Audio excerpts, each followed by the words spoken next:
समा जाएगा। इंद्रिय चक्र में जल का वास होता, यानी जल ने पृथ्वी को घोल दिया। फिर जब इंद्रिय चक्र टूटेगा तो यहाँ नाभि चक्र में समा जाएगा। नाभि चक्र में अग्नि का वास होता, यानी अग्नि ने फिर जल को सुखा दिया। फिर जब ये नाभि चक्र टूटेगा तो हृदय चक्र में समा जाएगा। हृदय चक्र में वायु का वास होता, यानी वायु ने फिर अग्नि को अपने में समाहित कर लिया और इस तरह से वायु आकाश में उड़ गई। जब यह कर्म कला उपजावे, बुद्धि सुरत की आन दबावे। जब यह जीवात्मा पांचों तत्वों को लांग करके, जल पृथ्वी अग्नि वायु आकाश, पांचों तत्वों को लांग करके ऊपर आती है तो काल दाढ़ में आन दबानी। और जब ढर के नैनन से पानी, जब काल अपनी दाढ़ में उस समय दबाता है, नेत्रों से पानी निकलता, इंद्रियां टूट टूट करके चकनाचूर हो जाती। सब रिश्ते नातेदार खड़े रहेंगे, डॉक्टर वैद्य हकीम सब आपको घेरे रहेंगे, लेकिन आप अपनी पीड़ा को उस समय अपने मुख से बयान नहीं कर पाओगे। सिर्फ आपके नेत्रों से अश्रु टपकेंगे। यमदूत आते हैं, प्राणों की डोरी को तोड़ देते और जीवात्मा को खींच करके इस शरीर से अलग कर दिया जाता। और जैसे ही प्राणों की डोरी टूटी, जीवात्मा को शरीर से अलग किया, ये शरीर आपका मिट्टी हो जाता। फिर इस मिट्टी को एक रात अपने घर में रखने को कोई तैयार नहीं होता। आपके कितने भी सगे संबंधी हो, खास नात रिश्तेदार क्यों ना हो, एक रात अपने घर में आप रखने के लिए तैयार नहीं होते। कहते भाई जल्दी करो जल्दी करो, अब इनकी शक्ल देखने में हमको डर लग रहा, इसलिए जल्दी से कफन खरीद के लाओ, जल्दी से लकड़ियां खरीद के लाओ, इनको जल्दी से उठाकर यहाँ से ले जाओ और शमशान भूमि पर जल्दी से जलाकर राख कर दो।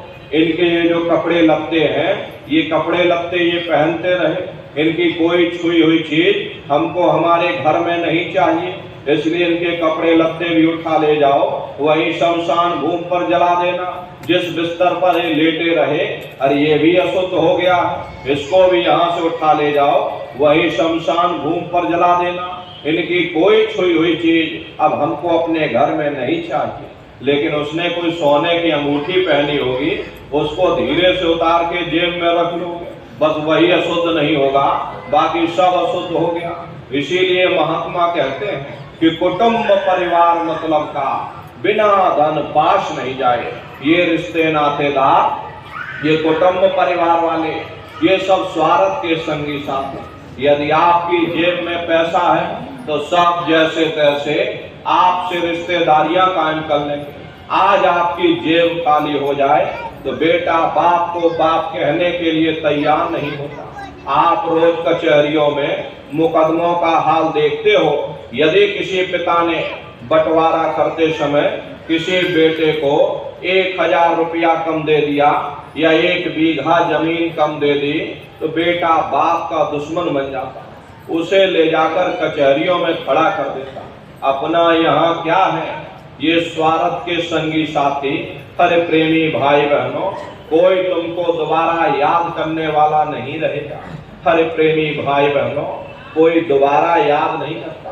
13 दिन बाद 13वीं मना देंगे, लड्डू पूड़ी पकवान बना करके खिला देंगे। और 13वीं भी इसीलिए मनाई जाती है, समाज क्या कहेगा, नात रिश्तेदार क्या कहेंगे, देखो फलाने की 13वीं नहीं मनाई।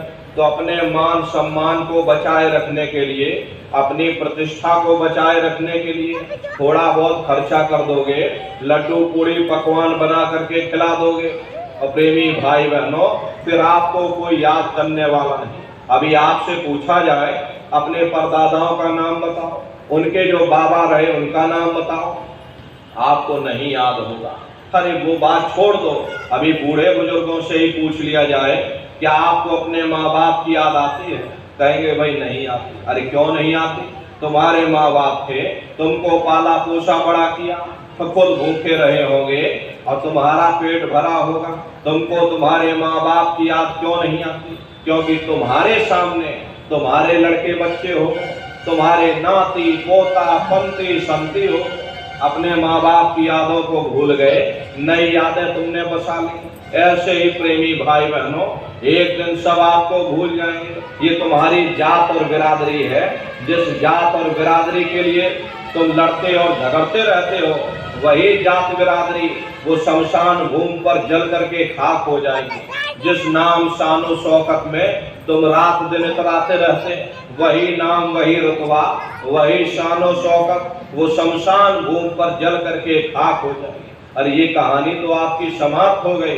उधर देखो क्या होता है, तुम्हारी जीवात्मा को ले जाकर ऊपर धर्मराज की कचहरी में पेश कर दिया जाएगा। वहां पलक झपकते ही तुम्हारे अच्छे बुरे कर्मों का हिसाब हो जाएगा।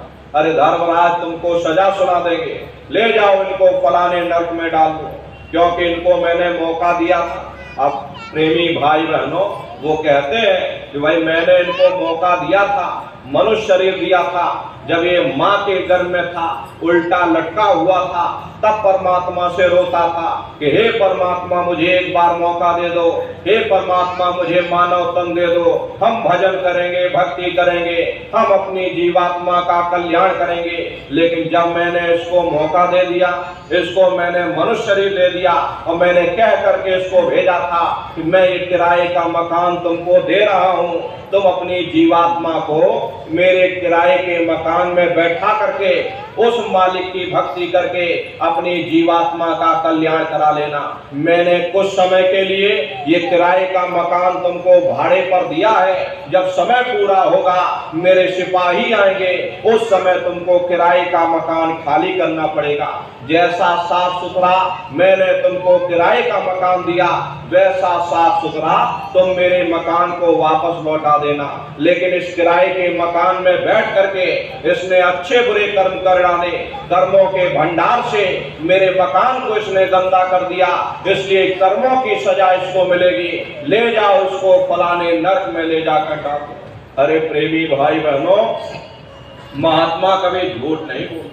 महात्माओं ने जब साधना किया और साधना करके जब ऊपर गए और ऊपर जा करके जब उन्होंने नरकों का हाल देखा, तो हमारी आपकी जानकारी के लिए उन्होंने उन किताबों में लिख दिया, लोह के खम्भ तपत के माही, और जहां जीव को ले चिपटाई वहां लोहे के खम्भे अग्नि से धधक धधक कर लाल हो रहे।